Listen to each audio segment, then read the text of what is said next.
같이 사도신경으로 신앙 고백 하시겠습니다. 전능하사 천지를 만드신 하나님 아버지를 내가 믿사오며 그 외아들 우리 주 예수 그리스도를 믿사오니 이는 성령으로 잉태하사 동정녀 마리아에게 나시고 본디오 빌라도에게 고난을 받으사 십자가에 못 박혀 죽으시고 장사한 지 사흘 만에 죽은 자 가운데서 다시 살아나시며 하늘에 오르사 전능하신 하나님 우편에 앉아 계시다가 저리로서 산자와 죽은 자를 심판하러 오시리라. 성령을 믿사오며 거룩한 공예와 성도가 서로 교통하는 것과 죄를 사하여 주시는 것과 몸이 다시 사는 것과 영원히 사는 것을 믿사옵나이다. 아멘. 사랑하는 학생부 친구들 안녕하세요. 안녕하세요. 네, 우리 친구들 오늘도 하나님의 귀한 말씀 가운데 큰 은혜 받는 시간이 되기를 축복합니다. 오늘 말씀의 제목입니다. 진짜 하나님께서 그렇게 말씀하신 게 맞나요? 우리 함께 사사기 18장 9절에서 10절 말씀 함께 봉독하시겠습니다. 그들이 대답했습니다. 우리가 본 땅은 매우 좋았습니다. 이대로 있지 말고 빨리 가서 그 땅을 차지합시다. 그곳 백성들은 평안하게 살고 있었습니다. 또 그 땅은 매우 넓었습니다. 하나님께서 그 땅을 여러분 손에 넘겨주셨습니다. 그곳에는 세상에 있는 것이 다 있고 하나도 부족한 것이 없습니다. 우리 사사기 18장 27절에서 29절 말씀도 함께 봉독하시겠습니다. 단 지파 사람들은 미가가 만든 것을 가지고 미가의 제사장과 함께 라이스로 갔습니다. 그들은 라이스에서 평화롭게 살고 있던 사람들을 공격했습니다. 단지파 사람들은 그 백성을 칼로 죽이고 그 성을 불태워 버렸습니다. 자, 우리 친구들 지난 시간에 미가의 이야기 기억나나요? 미가는 자신이 훔친 돈, 은돈 1,100개를 어머니한테 다시 돌려주고 어머니는 그것으로 도둑질한 자식을 혼내기는커녕 오히려 복을 빌어주며 미가를 위해 우상을 만들어줍니다. 미가는 자신의 신전에 그 만든 우상 은신상과 에봇, 드라빔을 두고 제멋대로 자기 아들을 제사장으로 삼아 하나님께 제사를 드렸지요. 미가가 살던 그때에는 그들에게 하나님이 없었기 때문에 하나님의 말씀이 기준이 되지 않았고 자기 소견에 따라 자기 하고 싶은 대로 하며 엉망진창, 혼란스러운 시대를 살았습니다. 한마디로 미가의 제사는 허울만 하나님께 드리는 제사일 뿐 결국 자신의 복을 빌기 위한 수단에 불과했었던 것입니다. 그러다가 머무를 곳을 찾아다니는 베들레헴 출신의 한 레위 청년이 미가의 집을 찾아왔죠. 미가는 그에게 음식과 옷, 그리고 은 10개라는, 즉 은 10세겔까지 넉넉히 주면서 자신의 제사장이 되어달라고 제안을 합니다. 그리고 그 레위인은 흔쾌히 그 제안을 기쁘게 받아들입니다. 미가는 말합니다. 이제 레위 사람이 내 제사장이 되었으니 여호와께서 내게 복을 주시겠지. 과연 그럴까요? 구색만 다 갖추었다고, 형식만 있다고, 마음과 정성과 뜻을 다하지 못한 하나님을 예배하는 진정성 없는 예배, 알맹이 없는 예배, 그것을 하나님께서 받으셨을까요? 절대 아니죠. 거룩하지 못한 그 예배는 하나님께서 받으실 리도 복 주실 리도 없었습니다. 미가가 살던 그 시대에는 왕이 없었습니다. 다시 말해 하나님이 없었습니다. 하나님이 어디 가신 게 아니라 사라지신 게 아니라 마치 태양은 늘 있지만 먹구름이 가리면 태양이 가리워져 보이지 않듯 하나님이 사람들의 더러운 죄와 이기적인 욕심으로 가려져 계셨던 것입니다. 하나님이 이 땅에서 역사하실 수 없었던 것이지요. 입으로는 하나님 하면서 자기 소견에 따라 자기 맘대로 생각하고 결정하고 제멋대로 행하며 살았던 것입니다. 자, 이제 오늘은 그 다음 이야기를 나누어 보려고 합니다. 미가의 집에 또 누군가가 찾아옵니다. 바로 이스라엘의 12지파 중 단지파의 정탐꾼 5명이 찾아오게 됩니다. 삼손이 바로 단지파였죠. 그들은 블레셋과 국경을 두고 살았던 지파였습니다. 그들은 200년 동안 강한 민족 블레셋에 상당히 많은 핍박과 공격을 받았지요. 블레셋 민족과 싸우다가 삼손이 죽고 결국 단지파는 그 땅을 포기하고 새로운 땅을 찾아 나서게 됩니다. 그러다가 그들은 단지파가 살만한 땅을 찾고 있는 도중에 미가의 집에 하룻밤을 묵게 되었습니다. 그때 미가의 제사장인 레위인의 존재를 알게 되었고 그 5명의 정탐꾼은 길을 떠나 라이스라는 성으로 가게 되었습니다. 라이스 성이 어떤 곳인지 우리 말씀을 함께 읽어볼까요? 사사기 18장 7절 말씀입니다. 그 5명은 길을 떠나 라이스 성으로 갔습니다.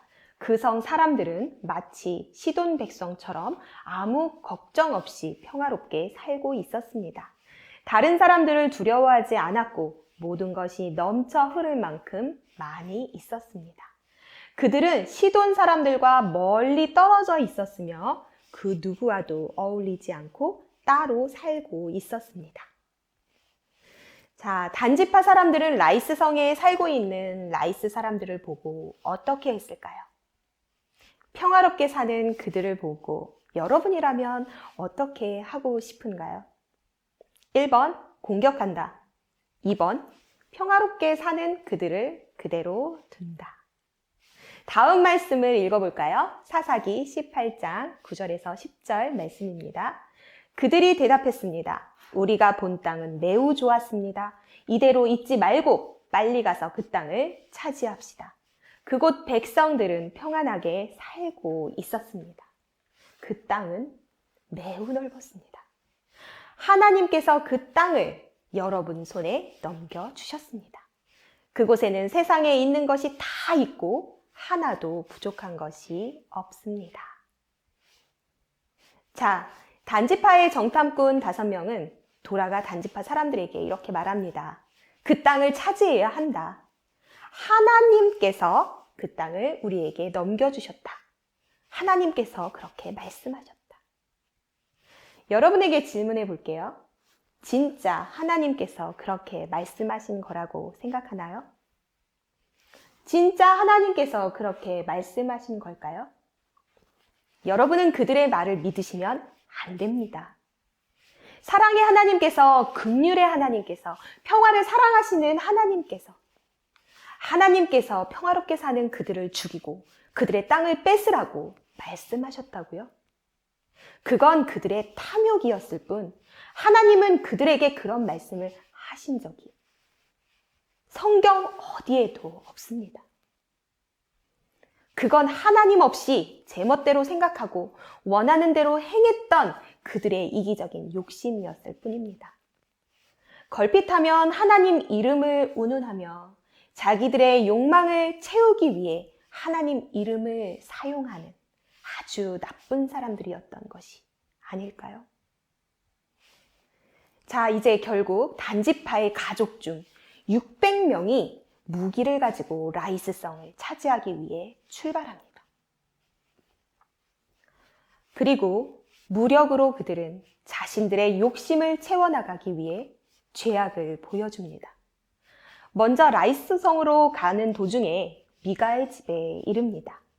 그리고 단지파는 무기든 자들과 협박을 통해 그들의 힘을 이용해 미가의 신상들과 제사장을 빼앗아 갑니다.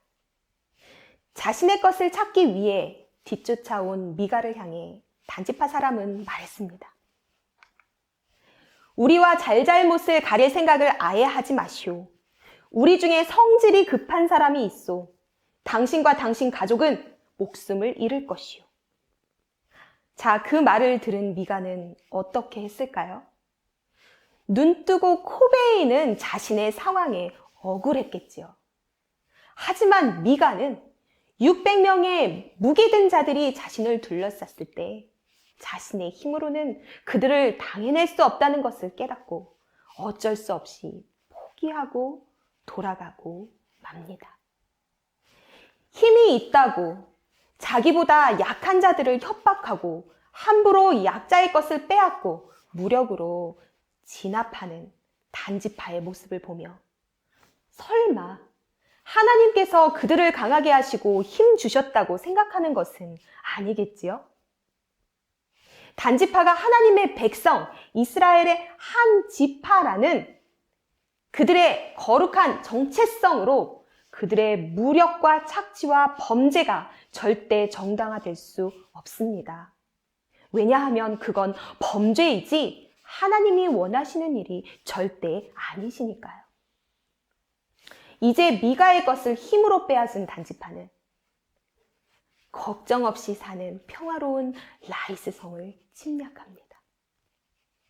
그곳에 들어가 순박한 그들의 얼굴과 목에 칼날을 들이대고 그들을 쳐 죽이고 그 성을 불태워 버렸습니다. 공격력이라고는 1도 없는 그 순박하고 평화로운 그들의 삶의 터전을 단지파는 그들의 이기적인 탐욕으로 인하여 불바다로 만들어버리고 맙니다. 단지파는 말합니다. 하나님께서 그 땅을 차지하라고 하셨다. 그들의 침략의 정당성을 스스로 하나님의 이름을 이용하여 부여했지만 과연 진짜 하나님이 그렇게 말씀하셨을까요? 하나님이 그렇게 말씀하신 게 맞나요?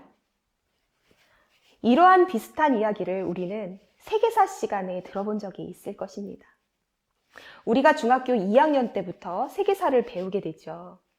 자, 그 시기가 되면 아무리 어릴 적부터 교회를 열심히 다녔던 사람이라도 머릿속이 복잡해지고 온통 물음표가 가득 차며 실망과 깊은 회의에 빠지는 우리의 신앙을 경험합니다. 기독교는 그저 여러 종교들 중 하나의 종교에 지나지 않다고 느껴지고 역사 속의 기독교는 부정적인 평가를 많이 받았다는 것을 알게 되기 때문이죠. 대표적으로 중세시대 서유럽의 교황은 절대 권력을 가지고 십자군 전쟁을 일으켰습니다. 200년이라는 긴 시간 동안 7차례의 공격으로 일어난 이 엄청난 십자가 전쟁은 셀 수 없는 많은 사람을 죽음으로 몰고 가는 희생을 낳게 했습니다.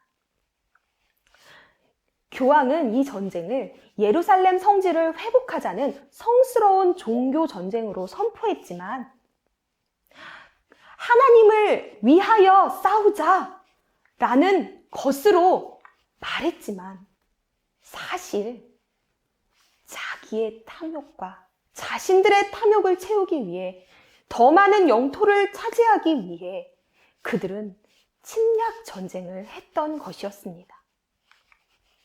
그 전쟁은 결국 실패했지요. 많은 희생자를 낳았고 이로 인해서 교황에 대한 신뢰도는 바닥을 치고 교황권은 약화되는 결과를 낳습니다. 이러한 일을 겪으면서 하나님의 뜻을 전하는 영적 지도자로서 추앙받던 교황은 미치광이 취급을 당하게 됩니다. 더불어 기독교도 함께 엄청난 욕을 얻어먹게 되는 상황이 벌어집니다. 사실 교황은 하나님을 위해 싸우는 거룩한 전쟁이라고 이 전쟁에 참여하는 자는 절대 지옥에 가지 않고 천국을 약속받는다라고 선포하며 가슴과 어깨에 십자가 표시를 하고 십자가를 손에 들고 싸우게 했습니다. 과연 진짜 하나님께서 그렇게 말씀하신 게 맞나요? 그것은 하나님의 뜻이 아니라 교황의 자신의 소견에 따른 교황의 뜻이었습니다. 교황은 하나님인 양 자신을 착각하며 하나님의 이름을 이용해 자신의 절대 권력을 이용해 사람들을 선동하고 전쟁을 일으켰던 것입니다. 여러분은 하나님을 어떻게 알고 있나요? 하나님의 이름을 가지고 자신의 탐욕을 채우기 위해 이용하는 그런 이들이 있습니다. 라이스를 침략한 단지파도 그랬고 십자군 전쟁을 일으켰던 교황도 그랬습니다. 우리는 하나님께서 원하시는 일인지 아닌지를 반드시 분별할 줄 알아야 합니다. 하나님을 이용해 이기적인 자신의 탐욕을 채우려는 자들, 자신의 소견을 하나님의 뜻으로 포장하는 자들, 그들에게 현혹되어서는 절대 안 됩니다. 그러한 어리석음에 빠지지 않기 위해서 우리는 무엇보다도 하나님을 제대로 아는 일이 중요합니다. 사사기 18장 30절 말씀에 보면 이스라엘 사람들이 포로로 끌려갈 때까지 라는 말씀이 기록되어 있습니다. 하나님이 차지하라고 주신 땅이다 라며 평화로운 마을 라이스 사람들을 짓밟았던 그 단지파 사람들의 최후는 더 힘센 나라 바벨론에 의해 결국 포로로 끌려가는 신세가 되는 것이었습니다. 하나님을 위해 싸우자라고 외쳤던 십자군 전쟁은 결국 어린 소년들까지 전쟁으로 죽게 하는 엄청난 희생을 낳았고 실패하고 말았습니다. 그 결과가 우리에게 하나님이 어떤 분인지 암시해주고 있습니다. 하나님은 그들의 싸움을 기뻐하지도 않으셨고 그들의 싸움을 이끌어주지도 않으셨습니다. 참 좋은 우리의 하나님은 이 세상을 아름답게 만드시고 우리가 서로 사랑하며 약한 자들을 돌보기를 기뻐하시는 분이십니다. 여러분은 하나님을 어떤 분으로 알고 계십니까? 하나님의 성품에 대해서, 하나님의 본질에 대해서 알고 싶다면 예수님이 이 땅에서 사신 모습을 보면 우리는 하나님을 잘 알 수 있습니다.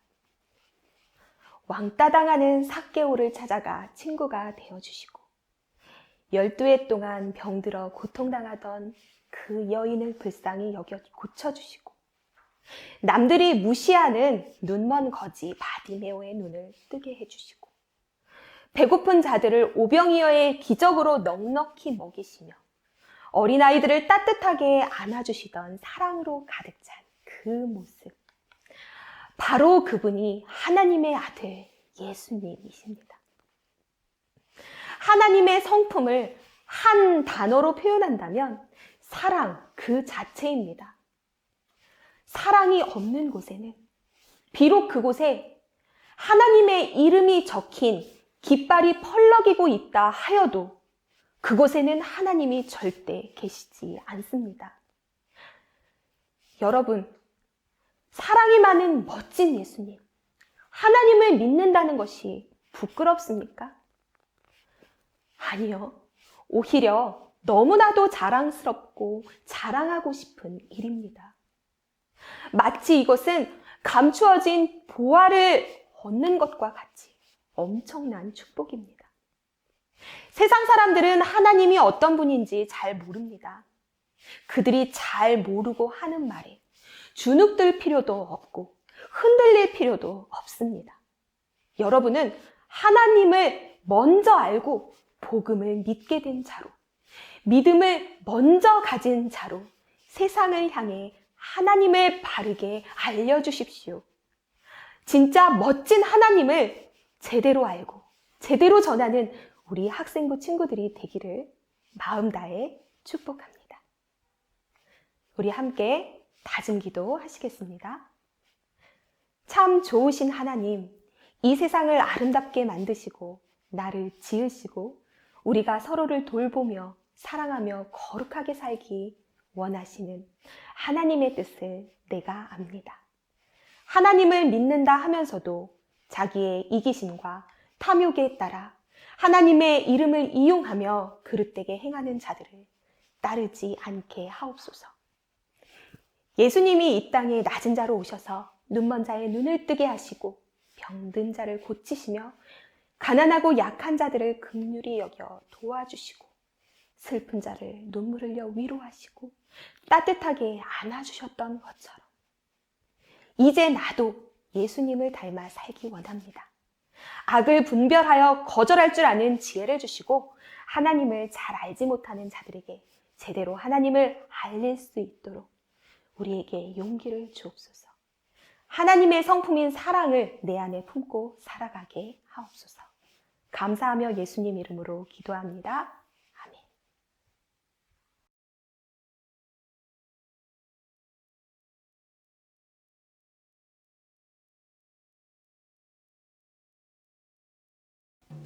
학생부 친구들 안녕하세요. 네, 오늘도 각자의 자리에서 예배드린 우리 학생부 친구들을 환영하고 축복합니다. 네, 이제 기말고사 준비하는 친구들도 있을 텐데 각자 노력해서 좋은 시험 결과 받으시기 바랍니다. 네, 지난주에 저희가 학생부 임원을 투표했습니다. 고등부 회장 이민아 학생이 되었고요. 고등부 부회장은 오성민 학생이 되었습니다. 그리고 중등부 회장은 이호정 학생이 되었습니다. 다 같이 학생부 임원 된 것을 축하해 주시기 바랍니다. 네, 2022년도 우리 학생부 이 3명의 임원이 잘 이끌어가고 주도적으로 이끌어갈 텐데요. 우리 함께 도와줄 수 있는 친구들은 도와줄 수 있길 바라고 우리 풍성한 예배가 될 수 있도록 함께 기도해 주시기 바랍니다. 네, 지난주 말씀 퀴즈 정답은 17명의 친구들이 보내줬고요. 2주 연속으로 말씀 퀴즈 보내준 친구들한테는 저희가 선물을 드리도록 하겠습니다. 매일 성경 큐티도 항상 하나님 말씀을 알아가기 위해서 늘 하루를 시작하길 바랍니다. 매일 성경 큐티를 하시고 전도사님과 선생님이 올려주는 그 큐티 내용을 함께 묵상하길 바라요. 네, 학생부 성탄절 준비를 하고 있는데 우리가 지금 코로나 상황 때문에 함께 모여서 녹음을 못하고 있어요. 그래서 선생님이 생각한 게 선생님이 음원 파일을 보내줄게요. 그래서 각자의 자리에서 녹음을 해주시고 선생님한테 보내주시면 선생님이 그거를 편집해서 완성본을 만들도록 하겠습니다. 네, 오늘 소식은 여기까지고요. 예배를 잘 드리기 위해서 주기도문하고 예배를 마칠게요. 친구들 안녕. 주기도문으로 예배를 마치겠습니다. 하늘에 계신 우리 아버지여, 이름이 거룩히 여김을 받으시오며 나라가 임하옵시며 뜻이 하늘에서 이루어진 것 같이 땅에서도 이루어지리라. 오늘날 우리에게 일용할 양식을 주시옵고 우리가 우리에게 죄 지은 자를 사하여 준 것 같이 우리의 죄를 사하여 주시옵고 우리를 시험에 들게 하지 마시옵고 다만 악에서 구하시옵소서. 대개 나라와 권세와 영광이 아버지께 영원히 있사옵나이다. 아멘.